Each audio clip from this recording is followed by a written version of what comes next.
the job, ever, in anything, even more than I received in the police academy, because the majority of it was role play. Of course, we had clinicians, professional clinicians that taught us things, and there's trigger words, certain things not to use. And also it was, you learned how to work as a team. In other words, if you're doing a negotiation out of a command post, for instance, which means you with a headset like you're wearing, you have a mic on yours. So the negotiator will have a mic on his, but there'll be 3 or 4 other negotiators who just have headsets on, who are listening. They can't talk. You're the only one who can talk. There's only one person who can talk. Mm-hmm. And we have like a wax board where, because for instance, you and I are having a conversation now.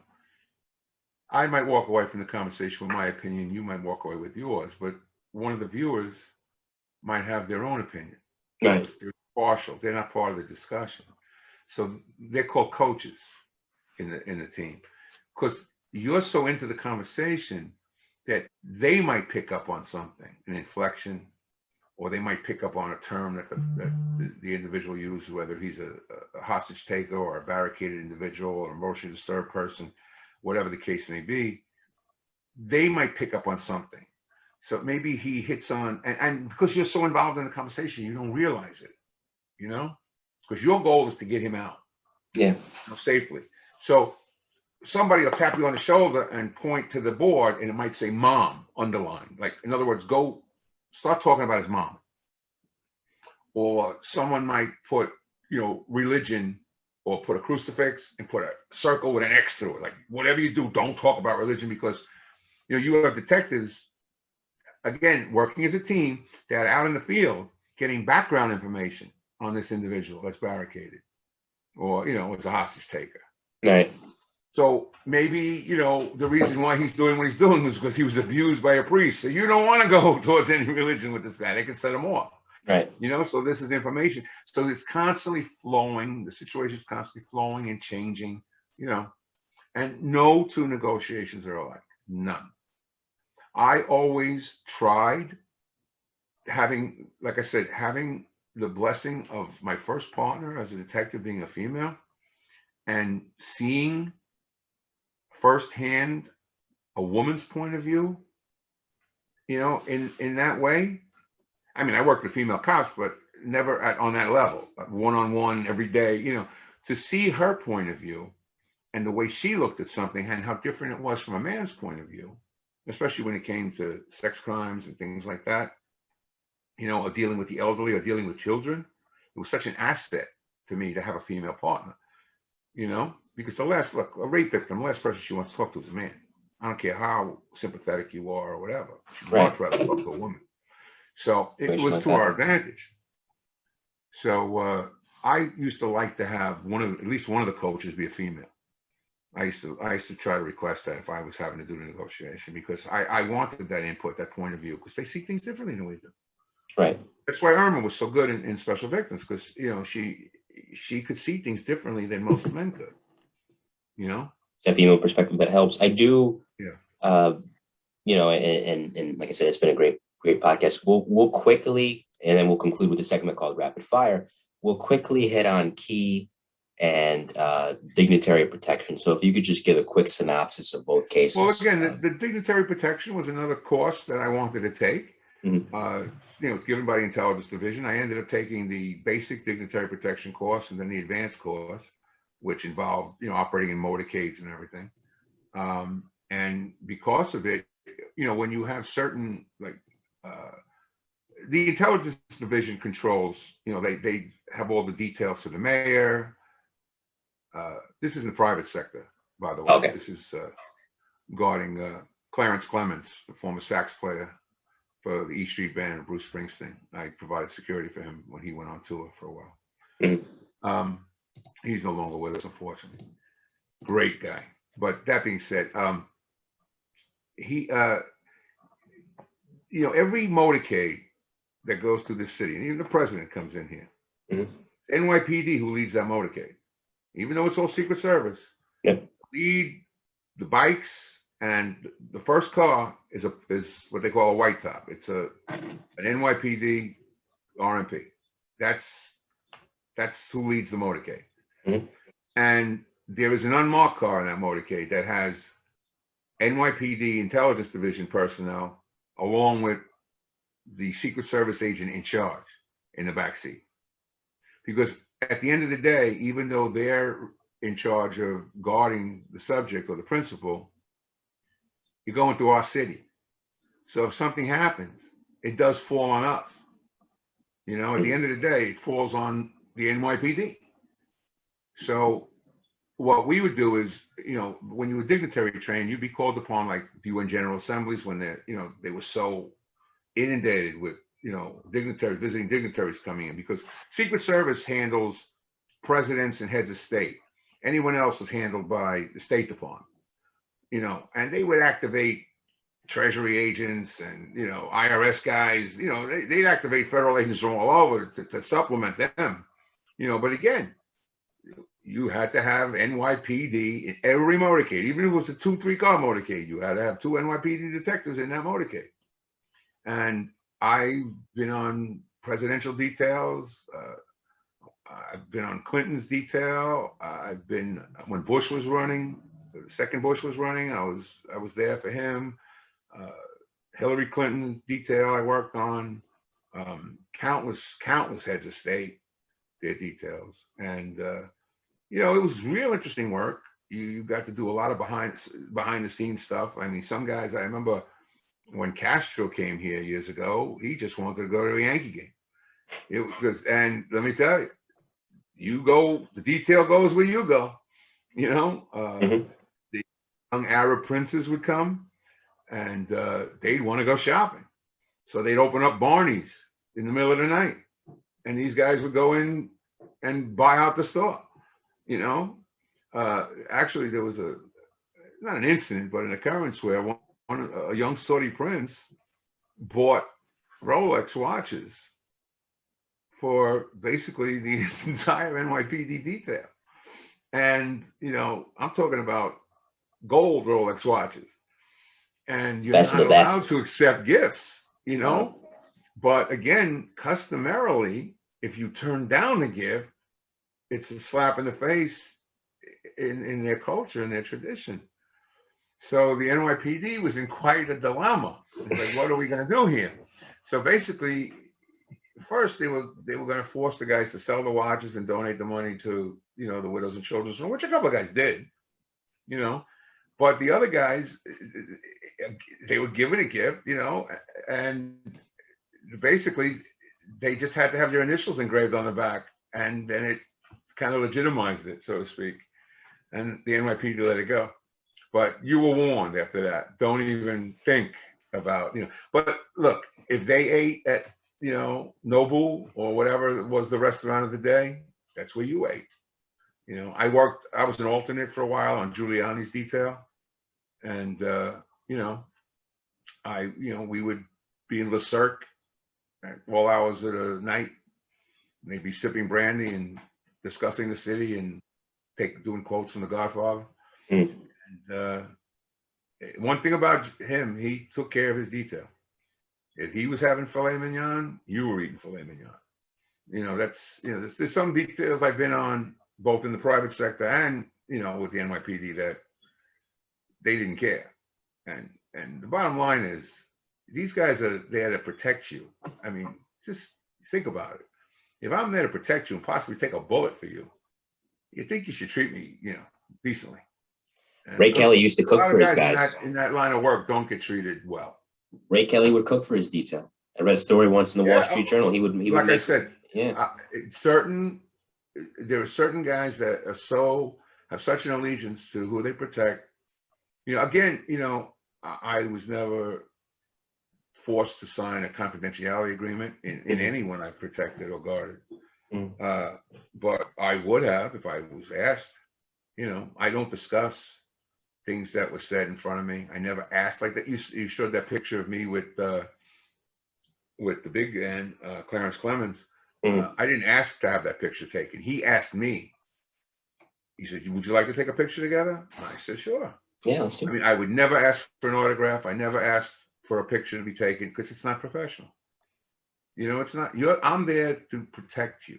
And I will have to, sometimes I'll have to tell you, listen, pal, you can't do this.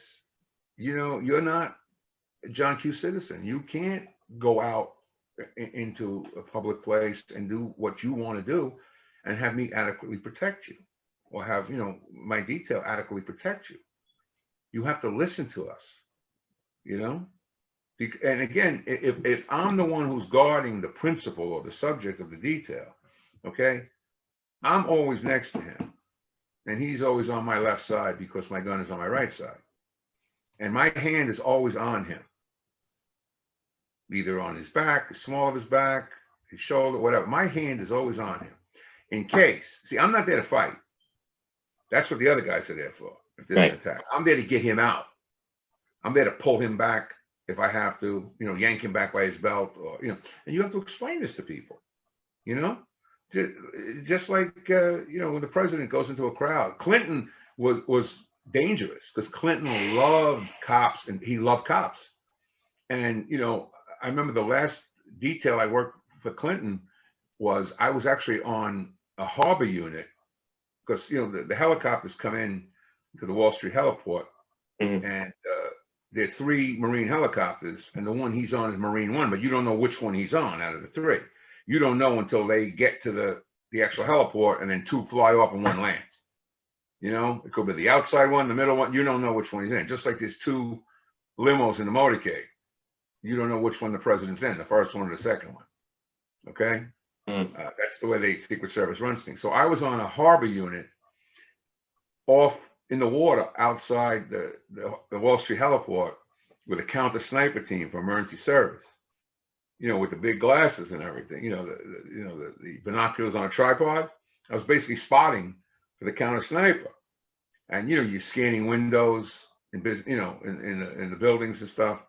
And the dangerous part is when he gets out of the helicopter and then he gets into what they call the beast, or his limo. That's when he's most vulnerable. And here there's a line of cops, and he decides to stop and shake each one's hand.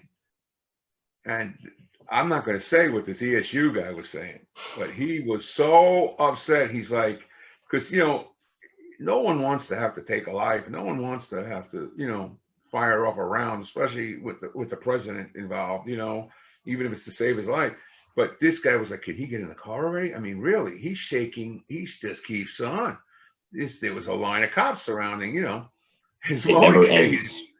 And you could see the looks on the Secret Service agents' faces, because I had, like I said, these binoculars, I could see the, you know, the pores of his skin. That's how good these binoculars were. And he's happy as a clam because he just loved cops. And he knew they were there to protect him. And he made sure he shook all their hands. And you could see his Secret Service agents trying to whisper in, Mr. President, come on, Mr. President, let's go, Mr. President. And that was his thing, you know. But it was very interesting. I got to see a lot of things go to a lot of places that normal detectives or cops don't ever. Would never get the chance to go to. So the last thing we'll discuss, and then we'll both we'll conclude a rapid fire, then we'll split. And it's been a great conversation. Is of course the Ahron Kee case. So I'll set the table, and then you run with it, and then we'll wrap up. Ahron Kee was a serial killer that rocked East Harlem, and not in a good way, not in the Michael Jackson way. In the 90s, where his first murder was in 1991. He raped and killed a girl, and he took a layoff. He took a sabbatical from those heinous deeds, and he struck again in 1997 and 1998. Now, a task force in which Detective Wagner was a part of was eventually formed, and they were able to apprehend Mr. Kee utilizing DNA, which was a newer concept at the time. And for those of you watching the video version, you are seeing a picture of Mr. Kee in his mugshot right now. Mr. Kee was apprehended eventually and was convicted and sentenced to life without the possibility of parole in January of 2001. And you had a rapport in the sense of, you know, getting him to talk to you about what had happened. You responded to one particular case where a victim was killed and then subsequently burned. And, you know, I'll let you take it from here. Well, again, this case, we've been having a long discussion. This case is such an involved case that even a podcast alone couldn't do it justice, for all the detectives involved and the supervisors involved and the amount of work that went into this. And I'll have to bring you back for it. But in brief, my case that I caught, the girl was not killed and set on fire. She was set on fire alive. She was burnt alive. Oh, We yours. believe, because there was soot found in her lungs, and that, like in other words, you can't murder someone and throw them in the water and they'll have water in the lungs. It has to come in while you're alive. You have to breathe it in. So there was soot found in her lungs, because that was a big dispute with the ME's office, actually, because there was soot found in her lungs. Somehow she was rendered unconscious and brought to the roof of this housing project. The sad thing was that she was an innocent. She was a young single mother, college student, about 23 years old, beautiful girl, Johalis Castro. It was September 10th of 97. She was a Monroe College student, again, raising a single daughter by herself. Somehow she met up with Ahron Kee and his girlfriend shopping on Fordham Road in the Bronx. Somehow they befriended her, exchanged numbers. Make a long story short, she somehow, we have a female burnt alive on the roof of a project, and it's on 104th Street and 2nd Avenue. It's literally from my window where my desk was, I could see the roof of that building. It's 2 blocks away from the precinct. Had that same crime occurred 10 blocks south to maybe a woman not of color, there would have been a task force started immediately. No expenses spared. The full resources of the NYPD behind that investigation would have been front page news all over the world. But it happened in Spanish Harlem. So the only detectives on it was my partner and myself and the fire marshal named Peppertone, who did an excellent job. I was able to get her ID through some jewelry that she had worn that was recovered at the scene, because she was burnt to a crisp. And then eventually there was a missing persons report filed in the Bronx where she lived. And we asked on the missing person report, was there any jewelry?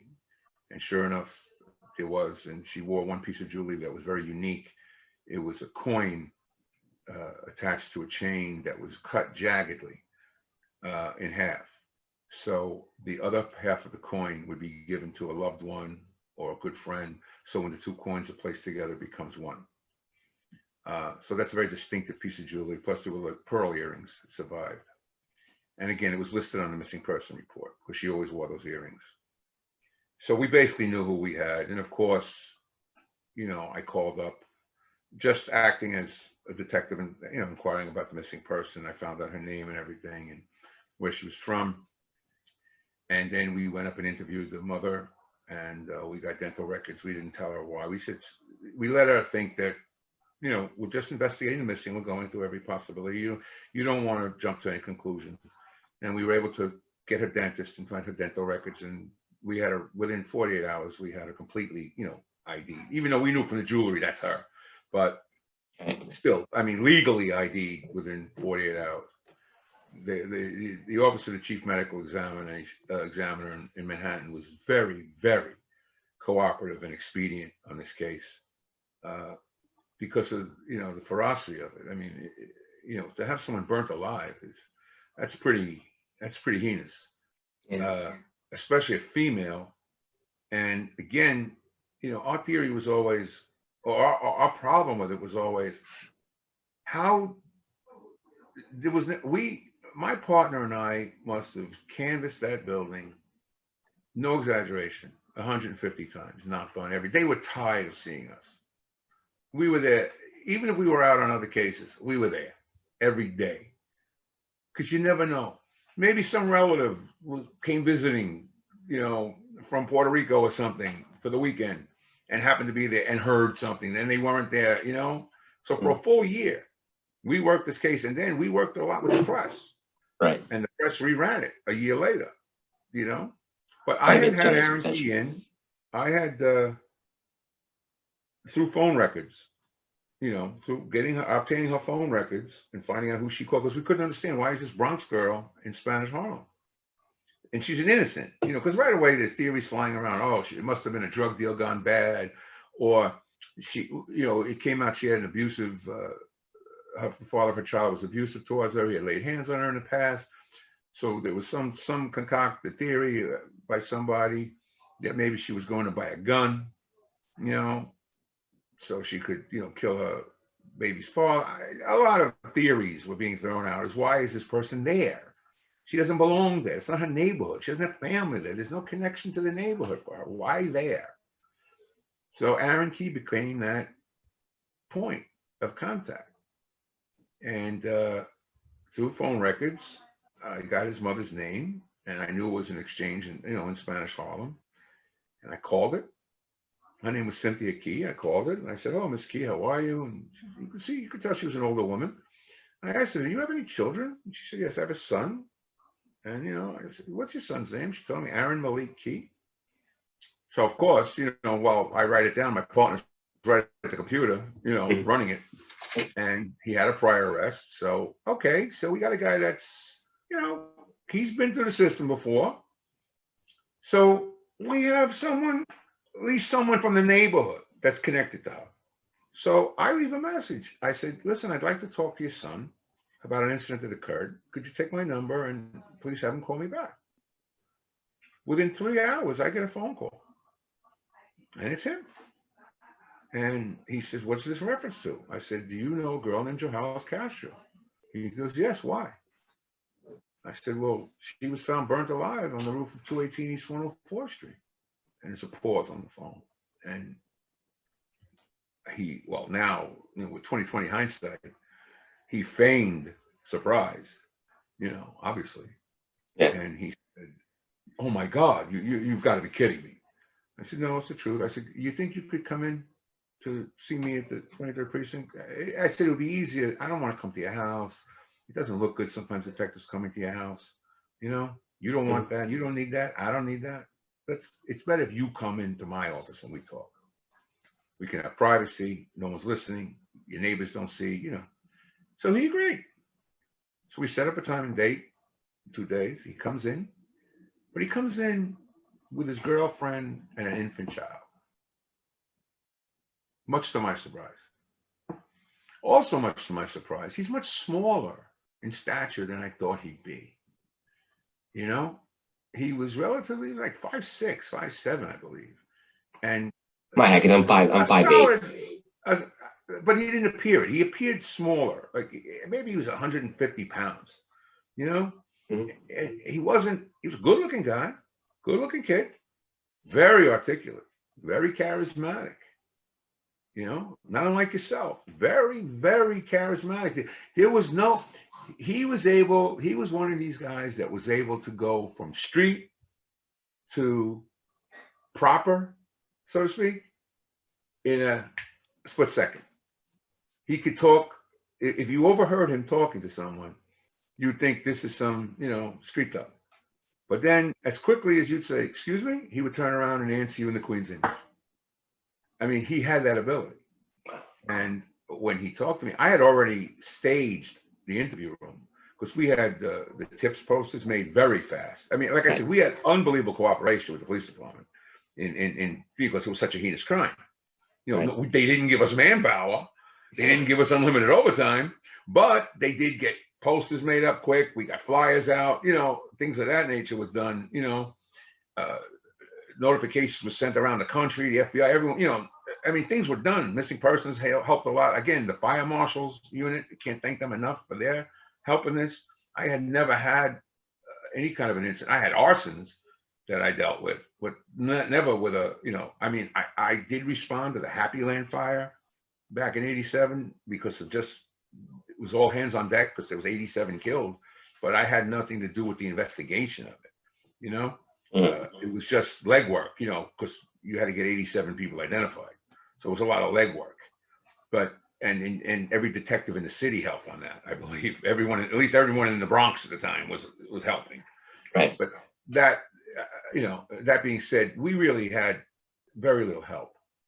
And again, I staged the interview room with Polaroid photos that were just sticking out a little from a folder, the tips posters on the walls, um, and then I left them alone and I walked out of the room for a second, making like I asked him if he wanted a beverage or cigarette. I always kept cigarettes in my drawer, you know, because I had stopped smoking years before, but I kept them, for people I was interviewing, whatever.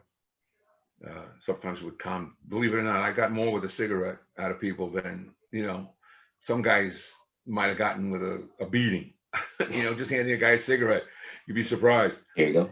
But that being said, I asked him if he needed anything, wanted anything. I asked him if his girlfriend was comfortable with the baby. Yeah, everything's good. Okay. And I observed him for a little bit through the one-way glass, the mirror. And Mhm. I wanted to see if was he trying to peek at the photo? He just sat there, Not cool as a sure. cucumber. And of course, my partner, we came in together first. Then my partner excused himself so he could observe. Like I told you before, I'm involved in the conversation more so. So I was the lead in that particular interview. So I wanted my partner to observe his body language more than I was, to see if he could pick up on anything. And he tells. He answered every question I posed to him without hesitation. His body language was perfect. He never showed any signs of deceit, any signs of being uncooperative. He was sympathetic. He even welled up with tears when I showed him pictures of what she looked like. I wanted to get a reaction out of it. I wanted to get something. His eyes welled up with tears. Now, I don't know if it was actual remorse or he's obviously a sociopath and a psychopath. Yeah. Obviously. Fits the criteria. But that being said, he sucked it in, and it got to the point that I'm repeating myself with questions, and I don't like to do that because first of all, as a detective, you never want to ask a question that you don't know the answer to already. Very rarely do you want to go there. Very rarely do you ask a question you already know the answer to, or have a pretty good idea of what the answer is, because that's the whole trick of that's the whole game involved. So then, after I was in with him for way over an hour, and again, he just answered everything quickly, and it wasn't like he hesitated. He would think of certain things, and he remember. Then he even would go back and say, "Remember that question you asked me about when we met? Yeah, I forgot to tell you this, this, and this." I mean, little particulars, because it was almost as if he was thinking about it in his head. So that kind of caught me off guard a bit. So then I brought his girlfriend in because she was part of it too, because supposedly she had met Joe House too at the same time. So I wanted to, of course, interview her. So she gives him the baby. And again, I offer him the same thing. Do you need to go somewhere to change the diaper or anything? No, we got the bag. We're good. I'm good with her. Okay. I bring her in the room. She's a little more of a tougher nut than he. She's a little more reluctant to talk, a little more skittish. Mhm. She wouldn't look at the photos. But then again, you got to attribute that to yourself that, first of all, she's a woman who she knew was violently killed. She's never had any interaction with the police that we knew of. Okay. He's already been through the system. So he knows. He knows what it's like to be talked to by cops. She doesn't. And again, she was pretty forthcoming in what she had to say. But again, she exhibited signs that looking back, she knew. Looking back on what I know now, she knew. And I still, to this day, believe she participated in some way, shape, or form in helping him. And I learned later on, again, fast forwarding past the third homicide and past the seventh rape, at one point, my partner and I were like, look, we got to go back to square one on this. We missed something. This is a whole year into the investigation. We missed something. This is before just before Rashida Washington gets killed. All right, in '98. We're into this almost a year, and we're like, what the hell did we miss? We've interviewed the father of the baby. He admitted, yeah, I put hands on her. Yeah, I slapped her. I did it. He said, kill her? No way. Plus, he had an airtight alibi. And again, he's a Bronx guy. Never had an arrest. You know, what would he be doing on a project rooftop in the middle of East Harlem? I mean, again, none of it made sense. We found that her uncle worked for car service in the Bronx. So that's who she would always call when she wanted to go somewhere. So the uncle apparently was on an airport job out of Kennedy. So he wasn't available to take her. So, because that's how she got to East Harlem, the cab. So there was another driver who she trusted, that she was a good friend of her uncle's. He was working. So he came to pick her up. But he wasn't as cognizant. I believe had the uncle been there to pick her up, she never would have gone. Because he would have said, no, I'm not bringing you here, you know, to see somebody that, you know, I'm not leaving. Or at the very least, he would have walked her in, you know, because apparently we surmise, we never know exactly, that she went to Ahron Kee's apartment, you know, and that's where she was at least rendered unconscious, where he thought he might have asphyxiated her. And then at some point in time, he went out and purchased gasoline. We know where he purchased it. And at some point, she was allegedly placed in a garbage bag in a shopping cart that made it look like a laundry. And the gasoline was put into a big Tide container and placed on top, which makes it even look more legit. And he pushed her, you know, about almost 3/4 of a mile to where she was found, and then set on fire. And again, in a seated position, and the accelerant was poured in her crotch. Why? To get rid of the DNA, because he had had intercourse with her. He knew a lot about DNA. Because when we finally did get him ID, and one of the ways in which we got him ID'd was, again, I was taught by the old timers that if you have an important case, look, you could be transferred, you could get sick, whatever, you could get promoted. Someone's going to pick up that case behind you. Homicides stay open forever. So anybody of interest or any important witnesses, try to get their permission to take a Polaroid of them and attach it to the copy of the interview. So if a detective comes behind you that has to go find that witness down the line, they have a picture to go on. And I took a picture of him. He agreed to it. He signed the back of it and everything with his permission, as did his girlfriend. And he was wearing a gray hooded FUBU sweatshirt, the logo FUBU on it. Now, again, as time goes on, there's rapes occurring. There's a rape pattern going on in the 2-3 and the 2-5, which were adjoining precincts, both covering East Harlem. The 2-5 covering the northern end, 2-3 covering the southern end. And one of the rape scenes, the rapist leaves a hooded gray FUBU sweatshirt. A composite comes out, and the composite comes from these rape victims. So we get the composite, and my lieutenant is taping them up on the wall. And I looked over. I just happened to glance over, and I saw, and it just clicked. And I ran to my file drawer, pulled out that case folder. And my partner thought I was losing my mind. And I'm pulling papers out and everything, and I grab his photo, and I put it next to the composite. And it's like the composite was drawn from his photo. So I ran to see the inspector, who was the Manhattan North Detective Operations Commander, who formed the task force, Joe Resnick. He's now the Deputy Commissioner of Internal Affairs. He's still with the NYPD. Great boss. I knew him for years. He was an anti-crime sergeant at 2-3 with Irma when I was working. So we knew each other. We went way back, and he was a really stern boss. But if you were working detectives, he'd leave you alone. He was a good boss, and he formed a very sharp guy, very sharp. I ran to his office because he had, crime scene had gone over the sweatshirt. They had vacuumed it and looked for DNA. There was none. I think they recovered some hair and fibers, but at that time they couldn't do anything with it. They had nothing to compare it to. So he had it in his office on a mannequin because at one point we were going to go to the press, with the rapes and appeal to the public. Has anyone seen anyone wearing this sweatshirt? So I came to him, I showed him the picture. I said, boss, look.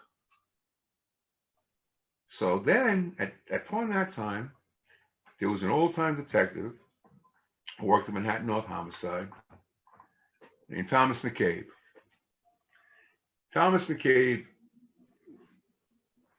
was someone you'd never ever find again. He's a dinosaur. They're gone, those detectives. Even though crime scene had gone over that, what you would think a fine-tooth comb, McCabe looked at it, and the little hook that's sewn into the back of a garment so you could hang it on a knob? McCabe looked at the back of that hook and found the remnants of a cleaning ticket. And he went to, again, now Ahron Kee is a person of interest because of the picture, how much he looks like the composite, the FUBU sweatshirt. Right where Ahron Kee lives, in the complex in which he lives, is a cleaner king, big cleaning establishment, chain. So McCabe goes in there with the cleaning ticket and says, can you identify, just from the remnants of this ticket, who the owner of it is? And the cleaner was like, sure. Went through his records, Cynthia Kee. Which is Aaron's mother. Exactly. So there goes now task force, all hands on deck. And now we're following Kee. Now, at this time, we get the last homicide, Rashida Washington. It happened early in the morning. She was found. It was a dump job. She was left, in a stairwell of a project, semi-nude. I was scheduled to come in on a day shift anyway. They called me at like 6 in the morning, said, get your butt straight to the scene, because she fit the pattern of girls being raped. They were, petite, light-skinned black or Hispanic girls of a certain age. So she fit the pattern. So, I ran to the scene. I don't know how I got from Brooklyn. I got the call at 6 and I got showered, dressed, and in my car to the scene in less than 40 minutes, and we worked the scene from, I guess, 7 in the morning. Well, Night Watch was there. The Night Watch covers the city before 8, from 1 in the morning to 8 in the morning. Indeed. We didn't get finished there. We didn't come back to the precinct till around noon. And I hear, hey, Wagner. I turn around. Who's in my cell in the squad room? Ahron Kee. And I was shocked. And I'm telling all the guys, I'm pushing them back, like, be quiet. Because, they were all going to start discussing the case. Wow, we got a guy in the cell here. Hold on. Mm-hmm. And I'm like, what is he in the cell for? We come to find out that another detective had caught a case, not a detective who was not in my team. She was in the team that, in other words, there's 3 teams of detectives because we work a 4 and 2 chart, 4 on, 2 off. You work 2 4-to-1s, then 2 8-to-4s, 2 days off. So when I'm working 8 to 4, the team that comes in 4 to 1 precedes me. They follow me. Okay. When I'm off, they come in 4 to 1, and then the other third team works 8 to 4. So that's how it works. So she wasn't in my team. She was in a different team. She was scheduled to come in at 4 o'clock that day, but she had caught a case of a petty larceny because he was a self-professed IT guy. And apparently he had done some computer work for some guy, and the guy swore out a complaint against him because he stole his hard drive or some nonsense. It was basically a nonsense case, but it was a ground ball to the detective because, hey, the perp's name's listed, his address, everything. So she came in early that day. She changed the shift. She got permission to change the shift so she can go arrest the guy, which she did. Not knowing it was this guy. Exactly. And when she realized, when we took her aside, how, mind you, he knows what he just did, and she doesn't. And she's knocking on his door very nonchalantly because she thinks she's going to have him come in on a silly petty larceny case, where he knows he just killed somebody. So let me tell you, the color came out of her face when she realized how close had he not been as cool, calm, and collected as he was, he could have said, "Uh-oh, they're here for me. It's now," and said, go for broke. He could have been on. You never know. He could have just started shooting it out. They're not going to take me. I know what I just did. That's why they're here. So thank God that didn't happen. But we knew we had a person of interest. And then the DNA hunt went on. We were following him and trying to collect DNA surreptitiously. Like if he spit in the street, or if he spit out a piece of chewing gum, or he smoked a cigarette and flicked the butt, or if he was drinking a soda and threw the can in the garbage, anything to collect his DNA. Followed him. We had undercovers follow him. Nothing. He made most of the people that followed him. He knew. They even installed, had a phony smoke detector installed. They dressed up as building maintenance in the building he lived in, and the Taru unit installed a smoke detector with a camera in it. He pulled it down the next day. He knew. He was very, very smart and hip to the stuff. And again, the 91 case didn't come into play until way after. It's like you went from the beginning to the end to the middle, back to the beginning again with this case. Because in the 91 case, there was one single pubic hair on the girl that was killed. And all credit goes to a retired detective, Mike Yolako, who that was his pet case. He just kept that case on his desk. And he would always talk to the family, periodically. Yeah. So we're still trying. And I give him a lot of credit for that. But now DNA had come so far that once we got his DNA, and I don't want to get into the whole way they got it. I mean, they tried to swab him, but he wouldn't agree to it. Make a long story short, they ended up getting cups that he drank out of in a cell. They got his DNA. And boom, they apprehended him. And he fled to Miami. Well, yeah, then he took it with him. That being said, the way we were able to get him for the first homicide, her name was Paola Elara, was because we again, to show you how things are, mitochondrial DNA, which is the DNA that you can get from the follicle of a hair, came into play. See, originally all they could tell that the pubic hair came from a male black. That's all they were able to say for all those years. But then they developed this mitochondrial DNA. So now let's redo that hair and see what we come up with. Can we now extract DNA from the sac of the hair follicle, which they did. So now we get a court order to produce him. He's already locked up. They've already gone down to Miami, got him, brought him back. We get an order to bring him to the ME's office to have them pluck his hairs. So he drops his pants and he's shaved. He got word somehow or he knew that we were going to have to take hair samples. So he's shaved. So now the technicians, they're trying to figure out in their minds, and they're trying to do calculations and formulations to figure out how long does it take for pubic hair to grow a certain length that's needed for analysis. It almost became ridiculous at this point, but it's something that happened. So now we had to get a further court order that he wasn't allowed to shave. And it took like 2 months for the hair to grow enough that they could analyze it, because they wanted, a substantial amount. They wanted to get it right. And so then we brought him back again. And that's the last time I had contact with him, was when I brought him again. Someone picked him up at Rikers for us and brought him to the medical examiner's office. And me and another detective went to the medical examiner's office. And I saw him. And he acknowledged me. He always would talk to me. Always would talk to me freely. And, they plucked the hairs, and he's pulling up his pants again. and he puts his hands out in front of him to be cuffed because we got to bring him back to Rikers Island now. And I said, what are you doing? Put your hands behind your back. He goes, I don't do that. Because the other detectives let him do it. I said, what do you mean you don't do that? He goes, I'm a Muslim. He became a Muslim in jail.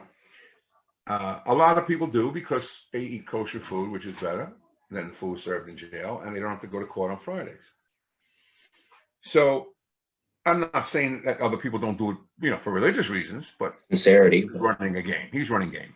Yes, of course. So he says, no, I have to be able to carry my Quran, which he had right there. I said, well, you're going to have to figure out a way to carry your Quran under your arm or, behind your back. Hands. But you're not I'm putting your hands behind your back. And he gave me, at that time, was the only time he looked me in the eye, and I knew beyond a shadow of a doubt, there was no doubt in my mind. I was staring at the devil. He gave me a look, that icy killer stare, and I whispered in his ear, Bellevue's right across the street. We can go easy or we can go hard. Now put your hands behind your back. I said it very calmly and nicely. And very deliberately, he put his hands behind his back. And as I clicked the cuffs on his back, I whispered in his ear, with the last click of the cuff, this is for Joe Hallis. And his head spun so fast that he almost bumped into my nose. Because I finally hit the nerve. And then the rest was just a matter of history. And I said to him in the car on the ride, I said, one day I'm going to come up to visit you in Attica, because I knew he was going to go to Attica because that's where the serial killers go. I said, I'm going to come visit you, and we're going to sit down and talk. I'll bring you some cigarettes and, cookies or whatever for your commissary. And we're going to sit and talk. I'll be retired. You'll be up here for 20 years or whatever. And we'll sit and talk, and you're going to tell me what really happened. One day. And he just laughed. He said, Wagner, cut it out. They're not going to ever convict me. And he laughed. And made small talk. Took him to Rikers, dropped him off. Never saw him again until trial. And and it wasn't just life without parole. He got life plus 600 years. So he's never getting out. Ever. Oh, no, never. It's a done deal. And the interesting thing is, I had wanted the girlfriend, who again I thought was part and parcel to this. She ends up moving to Virginia during the investigation with a baby because she's in fear of her life for him, fear of something.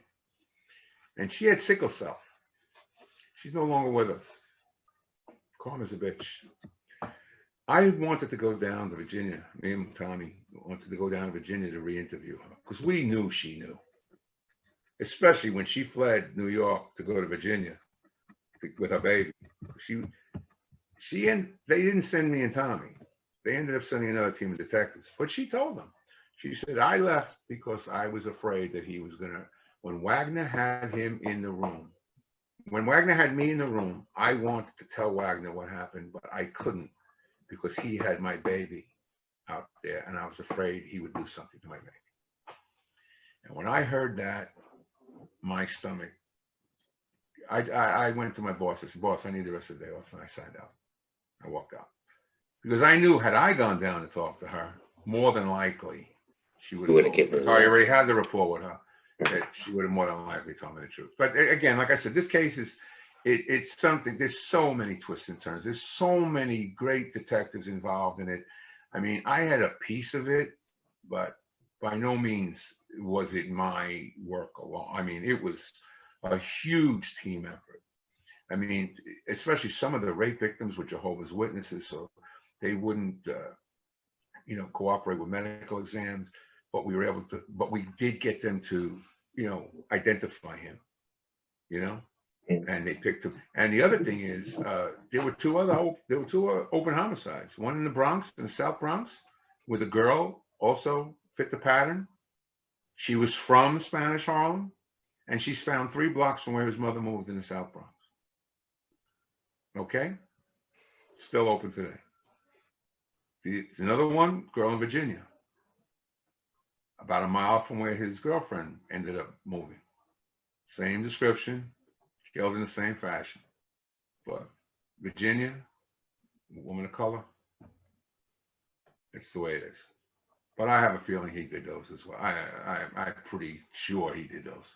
And on that note, we conclude what has been really a terrific episode of the Mike the New Haven podcast. I'm going to split it into separate parts because I want the audience to savor each part. Normally we would do rapid fire, but I think we can forego it today because I think every possible inch of ground has been covered in what is really an incredible career. So before we go, Scott, is there any? Thank you. Is there anything that you'd like to promote? No, not really. Give a shout out to Police Off the Cuff. Give a shout out to Dr. Carlos Vasquez, who is a clinical psychologist who works a lot with cops on the West Coast. And Jared Bradley, who I'll be speaking with tomorrow. All right. If you're listening for the first time because you're here for Scott, stick around. We'd love to have you. I'm Mike Cologne. What we do is we interview. It's a Swiss Army knife of a podcast. We don't just do law enforcement. We do the fire service. We do sports. We do news. And I talk to different folks from different fields, and it's really terrific stuff. I have a lot of fun doing it, just like I had fun today. So subscribe to the audio version, which you can find on every podcast platform out there: Amazon, Apple, Spreaker, iHeartRadio. We're everywhere. So subscribe. And Google Podcast and leave a 5-star review. It means a lot. YouTube, I'm MC's Audio, MC''S Audio. Subscribe for the video version of this podcast. Part 1 will premiere tonight at 8:30 or whenever you listen to it. I hope you enjoy part 1, and then we'll do part 2 and maybe even part 3 as we go. And of course, come back, because in a couple of weeks, Don Sadawi, the retired NYPD bomb squad detective who solved the 1993 World Trade Center bombing, he'll be here. It'll be the first live edition of the podcast as we continue the miniseries, Tales from the Boom Room, chronicling members of the NYPD's bomb squad and arson and explosion squad. Twitter, Mike in New Haven, LinkedIn, Mike Cologne.